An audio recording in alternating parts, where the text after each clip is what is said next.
नाशिक शहरातील रहदारीचं ठिकाण असलेल्या गंजमाळ सिग्नल ते दूधबाजार या गर्दीच्या परिसरात बुरका घालून भीक मागणाऱ्या महिलांकडून नागरिकांना त्रास दिला जात असल्याचा प्रकार समोर आला।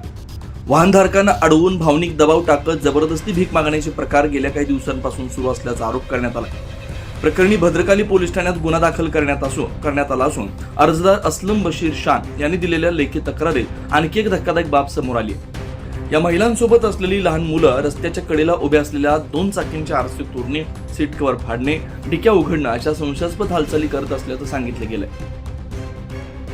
आज भद्रकाली पुलिस स्टेशन में 4 दिसंबर को हमने भद्रकाली पुलिस स्टेशन के पीआई साहब इनके पास एक एप्लीकेशन दी है। उसमें ये बात थी कि भाई ये फूले नगर एरिया के कुछ औरतें जो गोदी में छोटे छोटे बच्चे लेके गंजमाल सिग्नल से दूध बाजार तक सुबह से लेकर रात को 11-12 बजे तक रास्ते में लोगों को रुका के भीख मांगते हैं। उनके साथ जो बच्चे रहते हैं वो पार्किंग में गाड़ियाँ जो खड़े रहते 2 व्हीलर उनके डिक्कियाँ चेक करते, उसमें से चोरी करते, कुछ नहीं मिला तो गाड़ियों को सीट बेल्ट मारते, आईने चुरा लेते और ये बुरके पहन के भीखा मांगते। इससे हमारी भावना भी दुखी है। और दूसरी बात ये कि ऐसे लोगों को बुलाकर उनका तपास करना चाहिए कि वो कौन है, क्या है और उनका मकसद क्या है। खाली भीख मांगने के दूसरे कुछ काम कर रहे तो सामने बताए, हमारे सामने उन्होंने अपने अधिकारी लोगों को बुला के बोले कि भाई इनके ऊपर तपास लगाओ, इनको अगर मिले तो उनको लाओ, उनकी इंक्वायरी करो और अगर ऐसा कुछ शक रहा उनके ऊपर तो उनके ऊपर कार्रवाई करो।